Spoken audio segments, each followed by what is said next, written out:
Slice of life, though. I'm gonna stop now. This guy's the star of the show.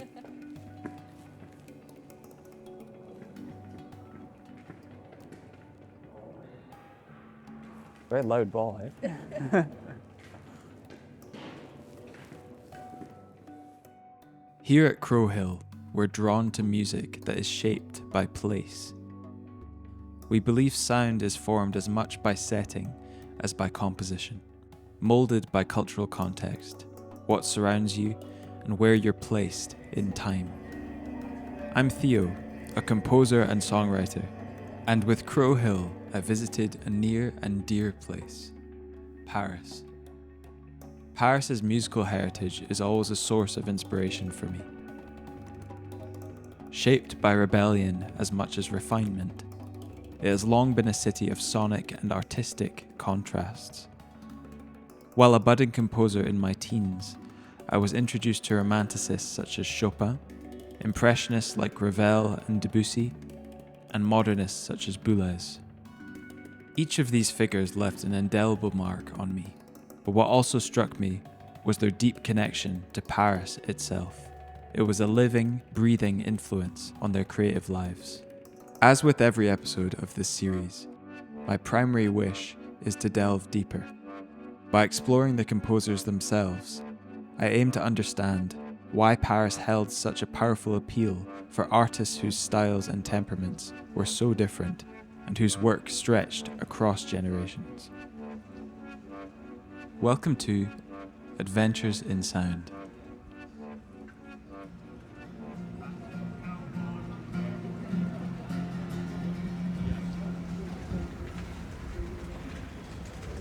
We began our journey on the hilltop neighbourhood of Montmartre to explore one of Paris's most whimsical yet broadly influential figures.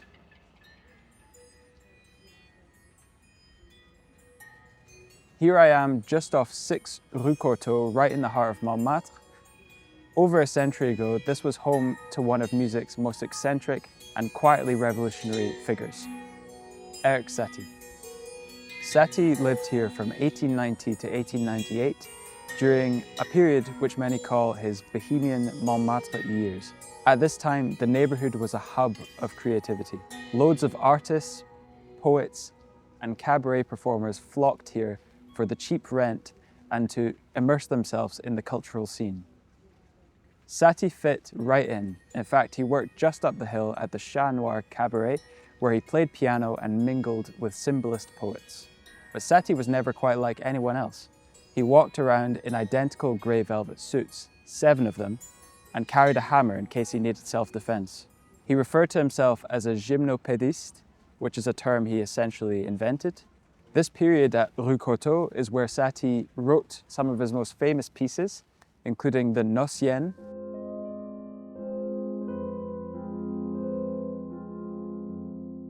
and the Gymnopédie.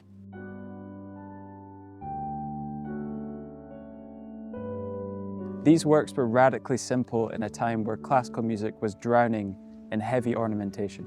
Satie stripped everything down to its essence, slow, spacious melodies suspended over simple harmonies. It's this quality, music that creates an atmosphere rather than demanding attention, that makes Satie one of the earliest pioneers of what we now call ambient music.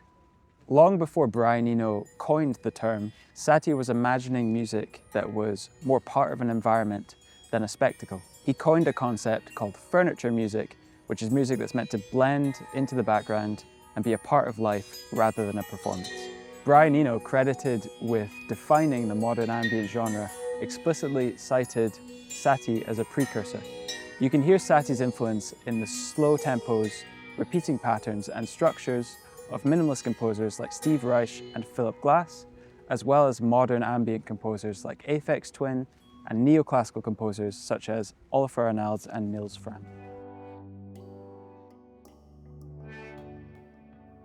With Satie being the forefather of ambient music, it's only fitting that we explore the contemporary influence he had. Okay.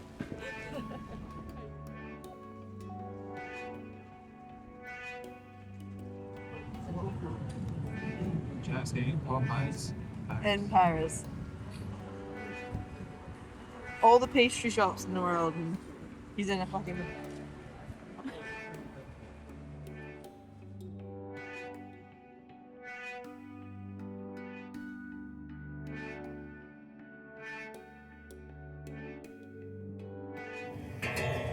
We're heading to Motto Books for a Patch Point pop-up.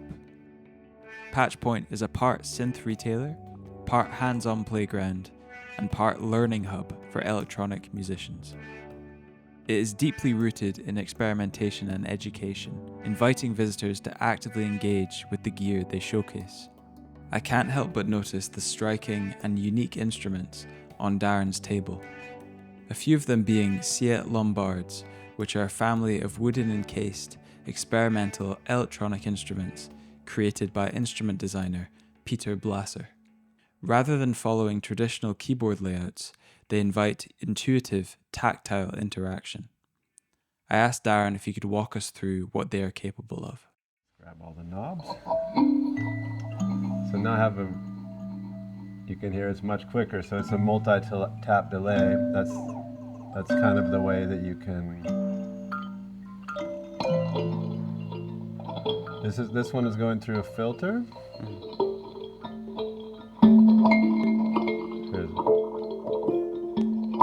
Which you can modulate, and you can do a lot of things. So I think the most interesting new development in the world of Siet Lombard is he's started gold leafing the wood, and what that does is that acts as like an antenna. You can see when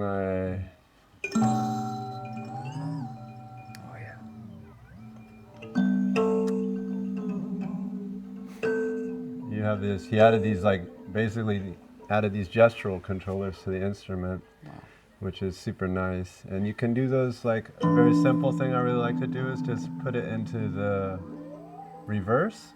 So that way you play, let's do it faster so we're on multi-tap. So we're on delay. Huh?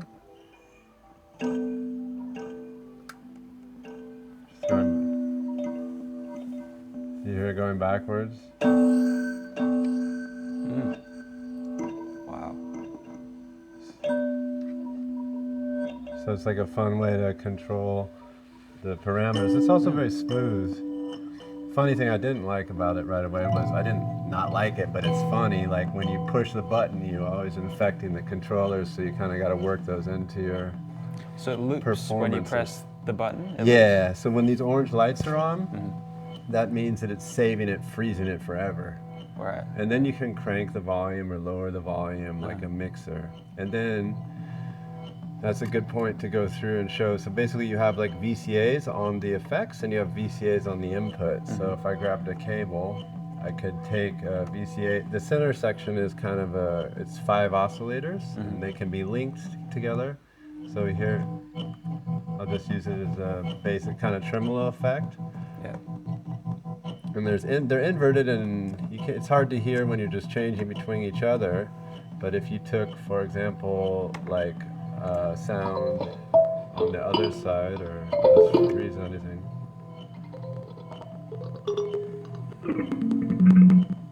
And well, it's probably better with it doesn't really matter. And you put it here, then you have like, it's doing like a rotary effect. So that's so cool, because all the instruments are stereo. So that's like kind of a nice, and then they're like, depending on where you have the feedback set, they'll.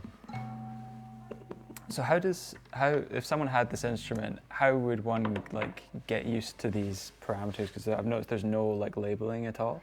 Is it just a kind of trial and error thing, and you find stuff I think that's cool? kind of the concept. I mean, there's a lot of community where they're defining the instruments, and he literally tries to explain them the best he can. It's not like an esoteric thing. He's just really trying to explain the instruments the best he can. Yeah. And it's really just outside of the box of normal instruments, and so there are manuals, and he tells you like what each thing does. So It's you know, but there's no Yeah. labeling on the I instrument. think I appreciate that because then you find stuff that you never would otherwise had it been labeled, you know? Because if you're looking for a particular thing, it's like the labeling helps a lot, but then you'll find stuff that you never would have, you know, usually. Yeah, absolutely. So it's about discovery, I guess, these instruments. Absolutely, Yeah. and the fun thing with bananas is if you, for example, if you're not thinking about it and you're like, oh, I want to send this also to here, but this is connected to here, then you're also like, Yeah, manipulate, yeah. you know, so sometimes you accidentally do stuff even if you're trying to do stuff, and, Yeah. it can become really nice because when the things are interacting with each other, they kind of make music with each other, you know, like if some envelope from some sound is affecting another sound, it just kind of gives it a nice thing. Keen to find out more, I want to sit down with Darren to understand Patch Point as an entity and his connection to Paris itself. Why Paris is my question, I guess. Why would you pick I here? fly over a lot, and I always see it from the airplane. I've never been here, and I was here for that show in June. I'd never been here before, and it just seems they have a particular like way of looking at and finishing things. Like I never thought it was a city for architecture or buildings, but the buildings are built really well here. People have taste in a way, I think. So it seems, and the bookstore, it seemed like something I wanted, you know, someplace I wanted to experience for a bit. So you're getting quite a lot of footfall in here and people are interested in... Yeah, I would say not like tons, but the people who come are super excited to finally be able to, you know, try the instruments. And the funny thing about Paris is like a lot of people contacted us and they work. You know, in Berlin, it's like, in Berlin people are like coming at whatever hour, Lisbon too, because there's a lot of tourists. But here, people are like, oh yeah, can I come in my lunch break? You know? And, or I'm coming after work. So only people that have passed through during the day or not on the weekend are people that were passing through. Right. So like us. Yeah. What struck me was how intentionally open Darren seemed to keep the space. Rather than presenting the instruments as precious objects, Patchpoint encouraged me and attendees to touch, test, and play with these remarkable instruments. I was going to ask about this thing. So it's, very cute. I love the bend. Yeah, that boring. Yeah. Thanks to Patchpoint and Motto Books for their hospitality. Now we're headed to the first arrondissement to unravel a pretty elusive and introspective character, Claude Debussy. Taking route by the Musée de l'Orangerie. Chocolate Eiffel Tower, Shy TV coffee. Never a Shy TV coffee. And a crepe. How do you say it? Well, the pronunciation is crepe, but Emily in Paris says crepe, so... And as a Frenchman, how would you say it? Crepe. I follow Emily's. Great. It was a fitting setting to explore parallels between Debussy and Monet, who shared an artistic approach that leans on atmosphere, pacing, and gradual shifts in tone. We're outside the Musée de l'Orangerie, which is home to Monet's vast, immersive water lilies.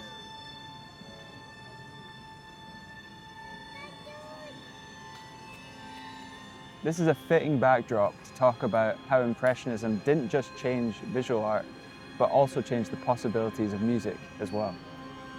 Claude Debussy became a cornerstone of the Impressionist movement, although he famously shunned the term. While Impressionist painters like Monet and Renoir were dissolving forms into a shimmering light, Debussy was doing the same with his music. Much like these paintings, Debussy's compositions are undeniably ethereal, and he incorporates a lot of close voicings into his compositions, with the melody becoming quite blurred with the harmony. Instead of following the stricter forms and harmonic rules of the Romantic era, Debussy favored more fluid structures, subtle colors and moods, and harmonies that seemed to float and not resolve in a conventional way.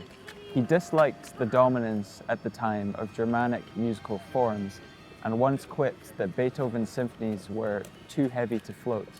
He often incorporated whole tone and pentatonic scales with ambiguous tonal centers, which potentially originated from his visit to the 1889 Exposition Universelle, where he first heard Javanese gamelan music.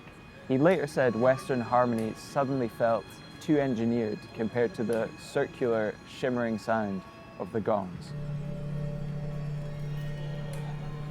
Leaving Debussy behind, the next stop is a Chopin recital at a stunning Art Deco venue.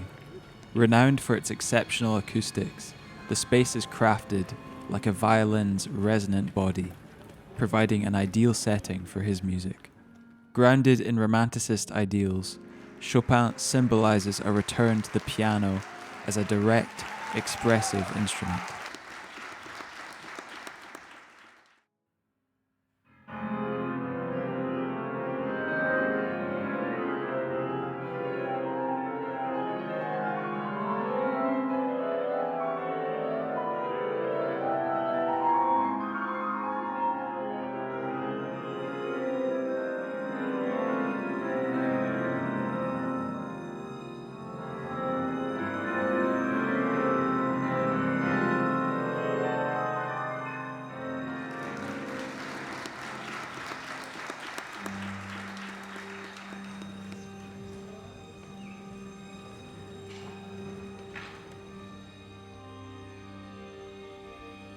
Leaving behind the intimacy of the Chopin recital, we're setting off to the Philharmonie de Paris, a space where modern design meets acoustic perfection. Guided by the pioneering vision of Pierre Boulez, the hall reflects his meticulous nature, conceived to capture every nuance of sound, allowing music to unfold with a remarkable clarity and depth. We're here at the Philharmonie de Paris, built in 2015 in the Parc de la Villette.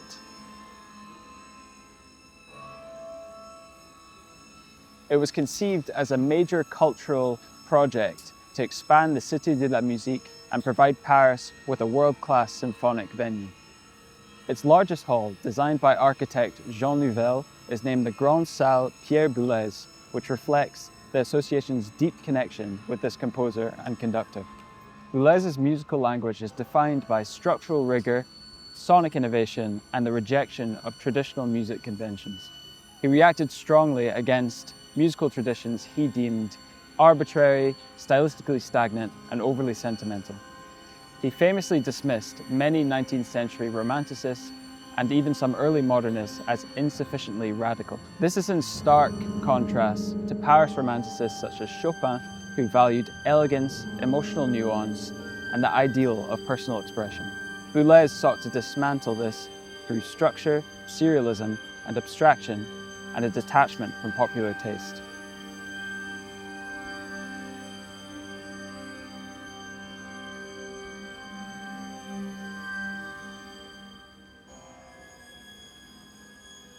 From Satie's quietude to Debussy's ethereal forms, Chopin's intimate romanticism to Boulez's architectural precision, Paris reveals itself as a city that thrives on contrast.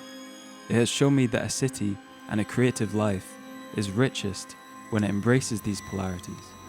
It's got a flashbang, but still. Go get dazzled. Alright. 3, 2. Ah! And that music does not thrive in perfect isolation, but through the embracing or subverting of attitudes that came before you. I've been to Paris many times, but never with this kind of focus. Experiencing the city through its eclectic musical figures and musical spaces gave familiar places a new depth, and it ended up meaning more to me than I expected.